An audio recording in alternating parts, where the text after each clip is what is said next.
حیرت اس بات کی ہے کہ ان کو بہت جلدی ہے. ایک نوٹیفیکیشن جو ہے ڈپارٹمنٹ نے نکالا تھا جس میں اعتراضات مانگے گئے تھے کہ اگر پبلک کو کوئی اعتراض ہے کسی سبجیکٹ کے بارے میں تو وہ اعتراض دیں. ہمیں اعتراضات لوگوں سے مانگے تھے اور ایک یہ ڈیموکریٹک سسٹم کا ایک جو ہے مین ایک جو ہے طریقہ کار ہے. اس اعتراضات پہ ہم کو بہت جو اس کا جو ٹائم پیریڈ تھا اسی دوران بہت اعتراضات آئے ہیں. اور ہمیں خود بھی گورنمنٹ کو یہ احساس ہے کہ یہاں کی جو لینگویج ہے خاص کر ریونیو کے حوالے سے وہ اردو ہے. اس کو اس سے دور نہیں کیا جا سکتا، نہ سلیبس میں نہ ریکروٹمنٹ میں.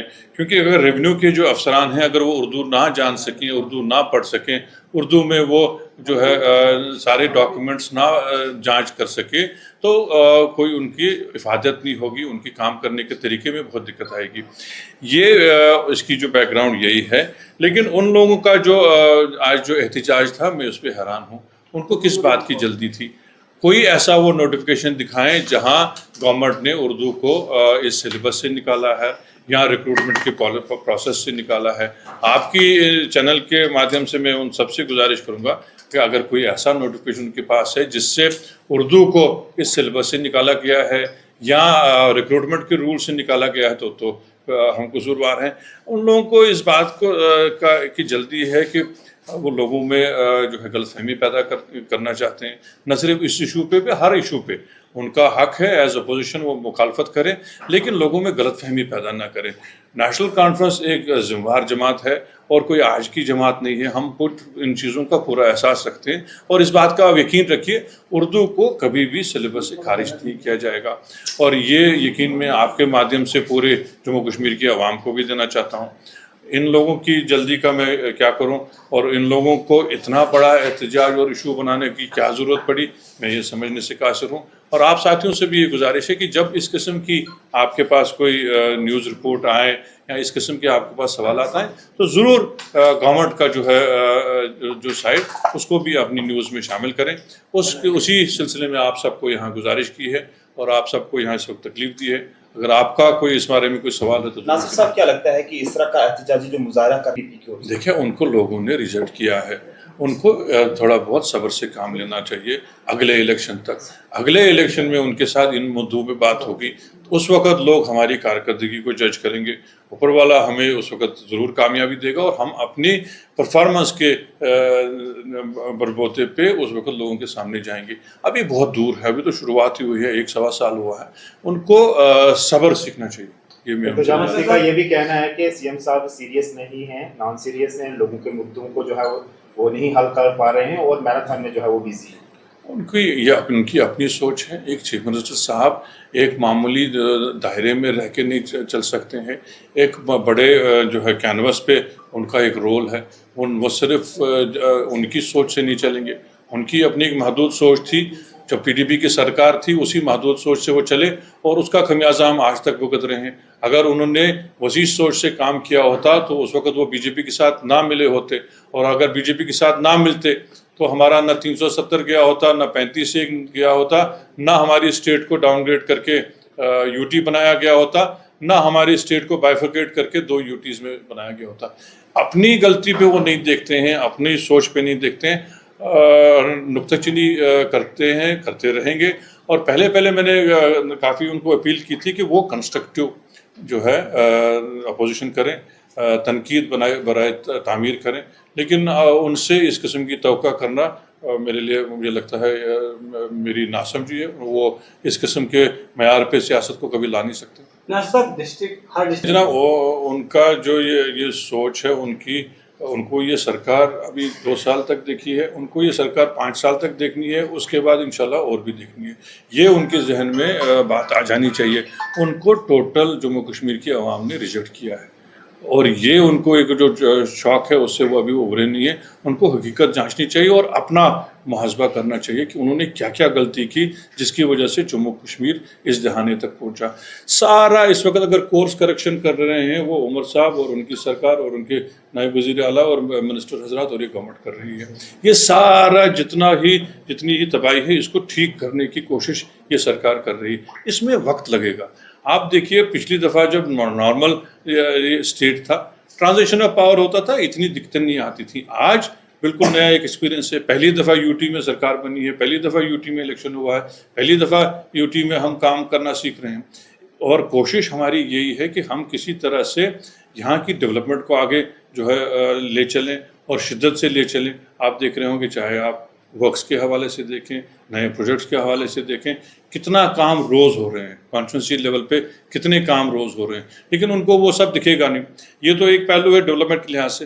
पॉलिटिकली भी हम लोगों की ये पूरी कोशिश है कि हमको स्टेटहुड वापस मिले, और हमारी जो कॉन्स्टिट्यूशनल गारंटीज है वो हमको जो है इसी आइन के जरिए से हासिल हो जाए। उसके लिए हम अपनी कोशिश जरूर करेंगे। बदकिस्मती की बात है, हमेशा लोगों को जो है नेगेटिव सोच की तरफ ले जा रहे हैं, और ये मैं आपसे भी गुजारिश करूंगा, आप जब हम पे तनकीद करें और हमसे ये सवाल पूछें, आपका हक बनता है, लेकिन आप लोगों को जो पॉजिटिव्स हैं वो भी दिखाएं।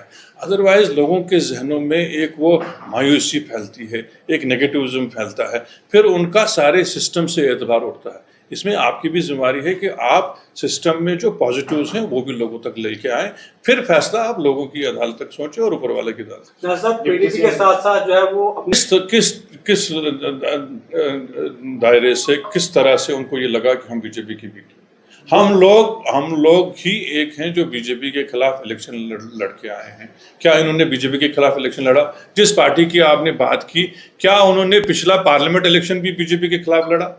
तब भी हम ही लड़ रहे थे, आज भी हम ही लड़ रहे हैं और आगे भी लड़ रहे हैं। हमने हमेशा ये कहा है, बीजेपी और नेशनल कॉन्फ्रेंस जैसे रेल की दो पटरियां वैसे हैं, साथ साथ चलेंगे लेकिन कभी मिल नहीं सकते हैं, आप याद रखिए। लेकिन स्टेटहुड की बात आपने की, तो कब तक नेशनल कांग्रेस इंतजार करेगी इसी तरह से यूनियन में सरकार जो काम करती रहेगी? हम जमहूरी तौर पे गवर्नमेंट ऑफ इंडिया के साथ काम करके अपना जो हक है वो जरूर हासिल करेंगे। सर, मेरा सवाल आपसे है, जिस तरह से पीडीपी का ग्राफ घाटी में बिल्कुल कम हो चुका है, क्या लग रहा है कि बौखलाहट है या लोगों को जो मिसगाइड करने के लिए जो है इस तरह के हरकम? देखिए, अभी जैसे नासिर साहब ने तो पूरा डिटेल में बोल दिया, मुझे नहीं लगता कोई बोलना मेरे लिए कोई बाकी रहा है। अब जब ऑनरेबल एडवाइजर साहब ने जब बात रखी है, रही पीडीपी की एक बात जो अभी इन्होंने सवाल किया कि पीडीपी कहती है कि हमें दिल्ली में जाके मांगना पड़ता है।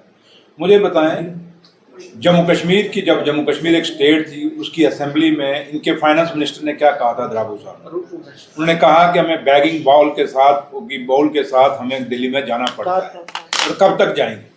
और ये इतिहास है, जब से देश आज़ाद हुआ और जब से जम्मू कश्मीर की आज़ादी है, 47 से लेके आज तक कोई भी सरकार जो भी दिल्ली में हुई है, उसके आगे कोई भी सरकार कहे कि जम्मू कश्मीर की हमने नहीं दिल्ली से जाके पैसे मांगे, कौन सी सरकार है जो कहती है नहीं मांगे?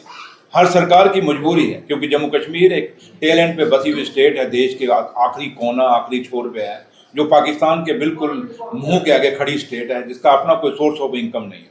तो इसलिए अगर हिंदुस्तान से हम कोई पैसा मांग के आते हैं तो हिंदुस्तान भी हम पे कोई एहसान करके नहीं देता, या हम भी अगर मांगने जाते हैं तो अपना हक लेके जाते हैं। क्या यहाँ के लोग इनकम टैक्स नहीं देते? क्या यहाँ के लोग जीएसटी नहीं देते? क्या हम लोग देश की तरक्की में अपनी हिस्सेदारी नहीं डाल रहे? जम्मू कश्मीर के लोग, जब हम अपनी हिस्सेदारी डालते हैं, यहाँ के जितने भी प्रोजेक्ट हैं, वो बिजली कहाँ जा रही है? देश में जा रही है, जहाँ से पूरा एक रेवेन्यू कमाया जाता है। तो उस हिस्सेदारी में से अगर हम कोई पैसा मांगते हैं तो भीख नहीं मांग रहे। हाँ, लेकिन हमने तो ये कभी नहीं कहा, ना शेर कश्मीर शेख महमूदुल्लाह साहब ने कभी कहा, ना कायदे-दानी डॉक्टर फारूक अब्दुल्ला साहब ने कहा, ना आज के ऑनरेबल चीफ मिनिस्टर मेरे कायद और जम्मू कश्मीर के मुख्यमंत्री जनाब उमरदुल्ला साहब ने कहा कि हमें भीख मांगने के लिए वहाँ जाना पड़ता है। जबकि पीडीपी ने के खुद फाइनेंस मिनिस्टर वहाँ खुद महबा जी खुद बैठी होती थी, जहाँ पे ये बात आप लोगों को आज भी ऑन रिकॉर्ड है, मैं कोई झूठ थोड़ा बोल रहा हूँ। तो वो कहते नहीं थे कि हमें मांगने के लिए जाना, कटोरा लेके मत जाना पड़ता है। तो हमने तो कटोरा लेके तो नहीं गए, हम अपना हक लेने जाते हैं। इसलिए जहाँ तक ताल्लुक है, पीडीपी एक फ्रस्ट्रेटेड पार्टी है, और वो जिसकी कोई लाइन नहीं, कोई लेंथ नहीं, कोई मैनिफेस्टो नहीं। वो सेल्फ रूल कहाँ चला गया? उसका मैनिफेस्टो क्या आज तक दिखा? कहीं हमारे जो भी मैनिफेस्टो सामने दिख रहा है, जिस पे रोज बात करते हैं कि बताओ नेशनल कॉन्फ्रेंस ने मैनिफेस्टो में से क्या किया है, लेकिन वो भी तो दिखा दें। वो सेल्फ रूल का मैनिफेस्टो कहाँ चला गया? अपनी गलतियां नहीं दिखती तो फिर मैं वही कह रहा हूँ कि हम उस पार्टी के वर्कर हैं, उस पार्टी के कार्यकर्ता हैं जिस पार्टी के शेर कश्मीर ने हमेशा हर जात, हर बरादरी, हर मजहब, हर लैंग्वेज को इम्पोर्टेंस दी। शेर कश्मीर के टाइम से लेके आज तक, चाहे हिंदी है, चाहे वो डोगरी है, चाहे वो उर्दू है, चाहे वो पंजाबी है, कोई भी लैंग्वेज जो जम्मू कश्मीर में बोली, चाहे वो बुद्धिस्ट हैं, चाहे वो लद्दाख में जो लैंग्वेज बोली जाती हैं, हर लैंग्वेज को बराबर की हिस्सेदारी दी, बराबर की इज्जत मान सम्मान दिया जम्मू कश्मीर में, और ये कभी भी नहीं हो सकता कि नेशनल कॉन्फ्रेंस की क़यादत और ख़ासकर अब्दुल्ला ख़ानदान का रहनुमा जब जम्मू कश्मीर का मुख्यमंत्री हो तो जम्मू कश्मीर की किसी कौम के साथ, किसी जुबान के साथ भेदभाव हो सकता है, ये पॉसिबल नहीं हो सकता। हाँ, अब एक डूबती नाव है जो किनारा ढूंढ रही कोशिश करती है, लेकिन किनारा भी उस टीले पे चढ़ती है जो टीला पहले ही टूटा होता है, तो इसलिए वो ऐसे टीले को पकड़ रही है, वो ऐसे रस्से को पकड़ने की कोशिश कर रही है जिस रस्से में जान नहीं है। हाँ, एक रस्सा उन्होंने पकड़ा हुआ जो बीजेपी का है, जब पहले बीजेपी का रस्सा तो छोड़ लें, अब उनको जो पर्ची वहां से दिल्ली से मिलती है सुबह शाम को, और वही उसी पर्ची को वो यहाँ आप लोगों के सामने पढ़ देते हैं। तो लेकिन हम किसी की पर्ची पढ़ के नहीं यहाँ बोल रहे, हम अपने कायद का शेर कश्मीर से लेके कायदे सानी से लेके और अपने कायद का आज तक जो रहनुमाई हमारे आपके सामने खड़ी है उस रहनुमाई के मुताबिक बोल रहे हैं। ऑनरेबल एडवाइजर साहब ने, नासिर साहब ने जो बात आपके सामने रखी यही है। तो आखिर में यही है कि पीडीपी ये सोचे कि जम्मू कश्मीर के लोग कभी उनको माफ़ करेंगे। आज जम्मू कश्मीर के जो हालात हैं, चाहे वो बेरोजगारी है, चाहे वो हमारा स्टेट टूटा, चाहे हमारी स्पेशल स्टेटस टूटा, आज बाहर के लोग कितनी ज़मीनें ले रहे हैं, पीडीपी इस पर क्यों नहीं जुलूस निकालती? कितने लोगों आप कितनी यूनिवर्सिटियों के वाइस चांसलर बाहर के हैं, पीडीपी उस पर क्यों नहीं बोलती? कितने बाहर के लोगों के यहाँ नौकरियां लग रही हैं, उस पर पीडीपी क्यों नहीं बोलती? कितने हमारे ऐसे ऐसे जो काम हैं, जिन कामों को ज़मीनों को, जो ऐसे ऐसे टूरिस्ट प्लेसेस हैं जहाँ बाहर के लोग अपनी ज़मीनें खरीद रहे हैं, उस पर पीडीपी क्यों नहीं बोलती? उस पर क्यों मुंह बंद है? उनको पता है कि हम यहाँ बोलेंगे तो पापा नाराज हो जाएंगे, तो इसलिए वो दिल्ली वालों को नाराज करना नहीं चाहती। लेकिन हम वो नेशनल कॉन्फ्रेंस का जहाँ ताल्लुक है, अपने लीडर की क़यादत में कभी भी जम्मू कश्मीर को, जो पहले ही जम्मू कश्मीर कमज़ोर है, उसको मजबूत करने के लिए हर रास्ता अपनाएंगे, लेकिन इससे नीचे कमज़ोर करने की कभी कोशिश नहीं करेंगे। और नेशनल कॉन्फ्रेंस को अपने जम्मू कश्मीर को मजबूत करने के लिए, अपने लोगों को मजबूत करने के लिए, अपनी भाषा, अपनी लैंग्वेज को मजबूत करने के लिए हमेशा कोई भी कुर्बानी देनी पड़ेगी। नेशनल कॉन्फ्रेंस ने कुर्बानियाँ इस रियासत के लिए दी हैं, हमेशा देगी और अपने लोगों के पीछे एक दीवार बन के खड़ी रहेगी। Thank you.